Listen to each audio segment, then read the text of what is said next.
Baiklah, bertemu lagi dengan saya di akun YouTube Safatul Skill.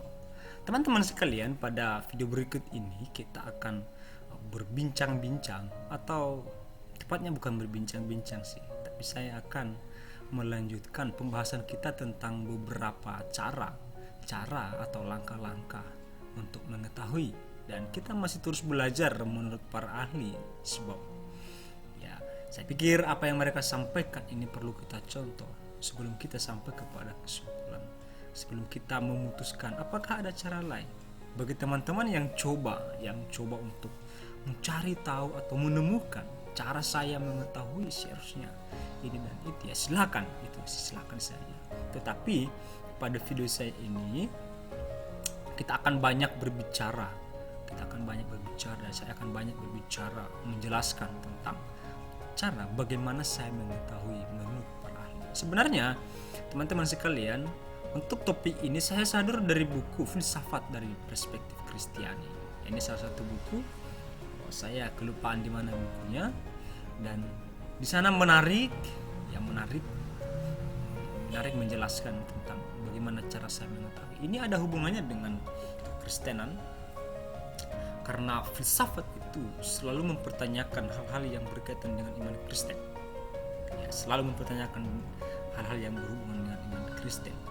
Lalu pada kelompok tertentu, sebagaimana video saya yang pertama saya katakan, ada orang Kristen pada umumnya dan pada dasarnya, untuk menutupi kelemahan secara pribadi, berkata cara saya mengetahui itu adalah melalui iman atau autotrianisme. Ya, jadi menurut kesaksian orang lain saya mengetahui. Lalu kesaksian orang lain saya mengetahui. Nah, sebelum kita sampai kepada kesimpulan mana dan bagaimana kita menyikapi kelima poin, dan ada 5 poin nanti yang coba saya jelaskan dalam video ini, maka jangan pernah tinggalkan akun ini. Bagaimana cara kita menggunakannya dalam perspektif Kristiani? Apakah kita lobinan kepada poin pertama, kedua, ketiga? Dan hari ini kita akan berbicara mengenai rasionalisme. Apa yang maksud dengan rasionalisme? Secara menerang tanpa panjang lebar, kita pasti tahu kalau rasionalisme itu berhubungan dengan rasio atau akal sehat. Bagi kelompok rasionalisme, cara mengetahui itu adalah dengan atau pengetahuan itu didapatkan hanya melalui aktivitas nalar belaka, melalui berpikir. Tokoh yang paling terkenal atau yang mengawali pemahaman tentang rasionalisme ini adalah Descartes. Apa yang dilakukan oleh Descartes? Dia memulai dengan suatu ide-ide yang beraneka ragam dan belum tersusun. Kemudian dia menganalisis ide-ide itu hingga mencapai yang jelas. Jadi dia bermainnya di sini, Bapak dan Ibu, saudara-saudaraku, teman-teman sekalian. Dia melihat, dia berpikir, dia melihat, dan semua itu tersusun dengan rapi. Karena itu, dari hal-hal demikianlah dia menyusun ide-ide yang jelas tentang sesuatu itu. Prinsip-prinsip kebenaran yang diketahui melalui nalar. Jadi pengetahuan itu diketahui, atau prinsip-prinsip kebenaran itu ditentukan oleh nalar. Kemampuan orang berpikir atau sebagai intuisi dikatakan oleh kaum rasionalis. Jadi betapa mereka lebih mengagungkan dan lebih mengedepankan, kalau saya katakan demikian, cara mereka mengetahui. Dan metode yang mereka gunakan untuk mendapatkan pengetahuan itu adalah metode deduktif. Barangkali kita sudah tahu apa itu metode deduktif dan induktif. Oleh karena itu, titik awal sebelum menarik suatu kesimpulan bagi rasionalis harus pasti dulu langkah awal atau premis yang coba mereka susun. Sebelum mereka menyampaikan argumen, apa perkataan mereka pertama itu harus pasti, sehingga dari itulah mereka menarik suatu kesimpulan. Tapi teman-teman sekalian, tidak berakhir sampai di situ, bahwa kaum rasionalis ini juga mendapatkan kritik sebagaimana kelompok-kelompok berikut. Sebelum panjang lebar, saya perlu kasih tahu berita bahwa 5 bentuk atau kelompok yang memberikan suatu model dan kesimpulan bagi mereka bagaimana cara mengetahui selalu memiliki kelemahan dan kekurangan. ruang dan kritik. Tetapi kritik yang disampaikan kepada rasionalisme adalah nalar hanya mampu menunjukkan apa yang mungkin, bukan apa yang nyata. Jadi apa yang mungkin terjadi? Oh, bisa saja karena ini. Tapi sebenarnya tidak bisa membuktikan secara nyata. Apa yang dilakukan oleh Descartes? Dia berkata begini, setiap penyebab pasti memiliki realitas yang sama banyaknya dengan akibatnya. Setiap kenyataan yang ada itu disebabkan oleh banyak akibat yang menyebabkan hal itu terjadi. Dan yang menjadi kritik yang paling keras, paling tegas terhadap kelompok ini, Descartes tidak pernah membuktikan itu.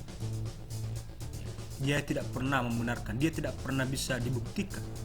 Atau pemikirannya tentang hal itu tidak pernah bisa dibuktikan atau dibenarkan oleh Descartes tanpa pembenaran. Jadi tidak didukung dengan suatu hal, suatu bentuk yang dapat diterima oleh semua orang.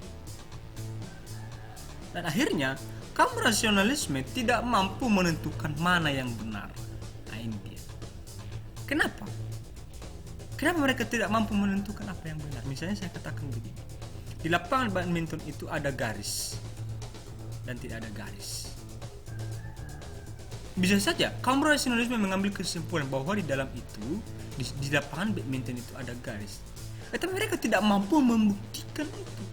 Apakah garis ada di sana atau tidak? Karena mereka hanya bermain di alam berpikir. Oh, sepertinya saya menduga di sana ada garis.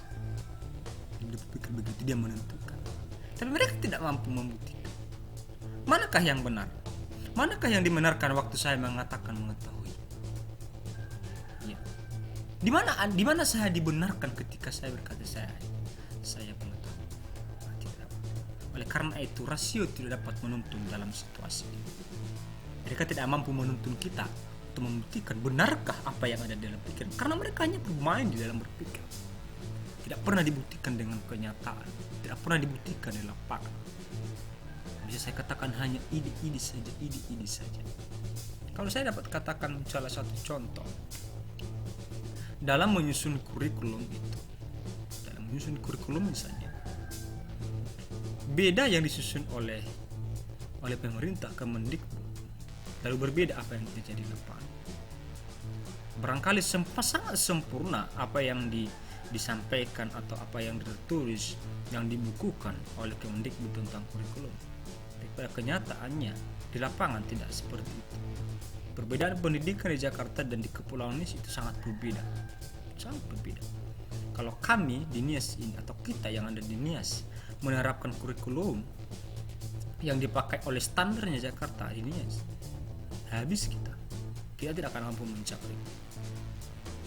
Ya, jadi saya katakan begitu, kalau orang-orang yang menyusun kurikulum itu berpikirnya sesuai dengan ide-ide mereka. Tapi kenyataan di lapangan, mohon maaf aja, tidak tepat, bahkan tidak mencapai seperti yang mereka pikirkan. Oleh karena itu saya setuju dengan kurikulum Merdeka Belajar. Artinya baik di kota, baik di desa, baik dimanapun, diberikan kesempatan untuk bebas belajar, merdeka belajar sesuai dengan kebutuhan di lapangan. Sesuai dengan kebutuhan di lapangan. Sesuai dengan kebutuhan di lapangan, diberikan kebebasan untuk mereka untuk mengembangkan pendidikan sendiri. Oleh karena itu, kaum rasionalis sekali lagi hanya mampu berpikir, tapi tidak mampu membuktikan benar tidak apa yang mereka pikirkan itu, benarkah atau tidak. Oleh karena itu, kita tidak dapat menjadikan rasionalisme ini sebagai satu-satunya cara untuk mengatakan kita mengetahui. Mungkin video saya untuk kita, Tuhan memberkati kita. Haleluya.